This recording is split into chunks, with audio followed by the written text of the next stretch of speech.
Salut à tous, on se retrouve à Paris pour faire la suite de la vidéo sur Rhythm Thief. J'ai vraiment adoré faire la précédente vidéo, et vous aussi d'ailleurs, donc c'est pour ça que je me suis dit que c'était mieux de le faire dans le lieu qui est approprié.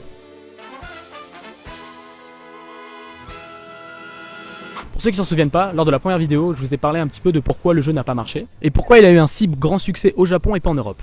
Et j'ai également expliqué pourquoi moi et d'autres personnes du milieu adorent ce jeu et veulent également une suite digne de ce nom. Mais j'aimerais qu'on essaye de voir les choses d'une autre façon. J'aimerais qu'on essaye de voir ça sous un autre angle et qu'on se pose deux questions. La première... What are you doing, guys? YouTube. Yes. Okay. What kind of videos? Video games, Yes, a rhythm game in Paris, and he's not very famous, but he's incredible for us. So we are talking about this video game on YouTube. Okay. What's your name, bro? It's Rhythm Thief. Are you from Paris?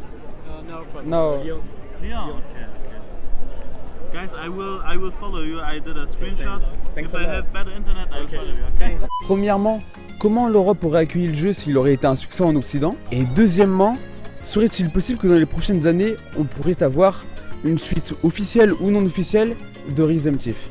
Pour le moment, pour voir ce qui aurait été fait de notre côté, il n'y a pas besoin d'aller si loin. Car si vous avez suivi lors de la première vidéo, on a pu voir que nos amis les japonais ont fait par exemple un concert à l'effigie du jeu et ont fait des compositions musicales sur le jeu justement. Enfin, ils ont reproduit ces compositions musicales en concert. Il y a aussi le jeu de la honte qui est sorti sur iOS évidemment, mais bon, aucun fan ne cracherait sur une suite du jeu, même si elle est mauvaise, c'est quand même du plus, on le rappelle, pour le jeu. Même si j'avoue, c'est dommage qu'il n'a pas été sur Android, ça, on s'en souvient.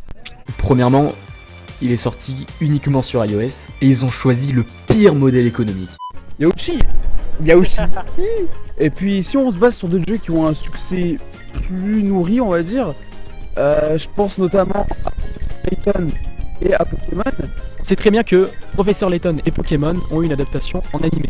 Donc moi j'ai envie de dire, pourquoi pas Rhythm Thief? Les cinématiques sont belles, les musiques sont belles, et tout serait parfait pour un animé, ou alors un spin-off, ou je sais pas, mais une suite ou quelque chose qui est en rapport justement en animé, ce serait juste magnifique. Cinématographiquement, il y a plein de choses à faire, et franchement, reprenez ce studio s'il vous plaît, une suite ce serait formidable. Et puis pour tout ce qui est l'histoire qu'aurait pu suivre l'animé, on peut par exemple penser à soit des spin-offs qui raconteraient l'histoire du père de Raphaël, ou tout simplement la suite du jeu vidéo qui laisse sur un gros cliffhanger en fait. Bref, comme vous avez pu le deviner, Rhythm Thief a son lot de mystère et malheureusement on en sait trop peu pour le moment.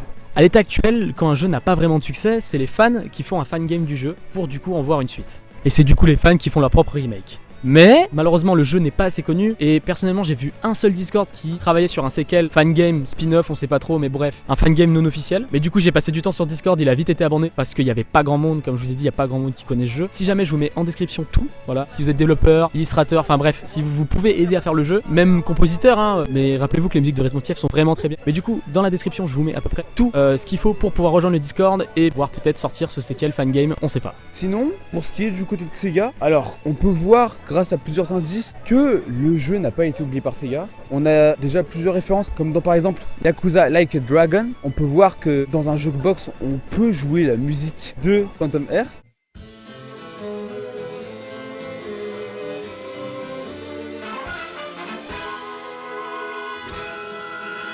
C'est une petite preuve qu'ils l'ont pas oublié. Et si on veut aller plus loin, on peut même citer que, pour ceux qui ont vu Sonic 1 ou Sonic 2, le générique de lancement de Sega, la branche film de Sega du moins, on peut voir qu'ils mettent un peu en avant tous leurs jeux qu'ils ont fait. On peut voir une partie de gameplay de Rhythm Thief.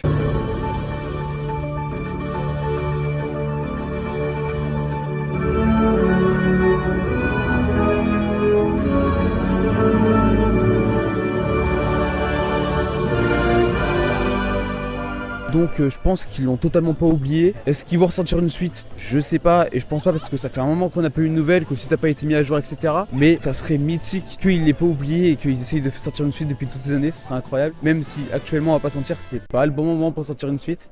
Cette vidéo est terminée, elle est encore très courte, enfin c'est un peu compliqué de faire une vidéo dans cet état, vous imaginez. Enfin bref, j'espère que cette vidéo vous a plu, merci à Vince d'avoir cadré, etc. Et moi quand ce sera à Vince de parler, parce que du coup là comme vous l'avez vu, il y a sûrement eu des cuts, etc. Enfin bref, merci à tous, moi je vous dis bye, ciao.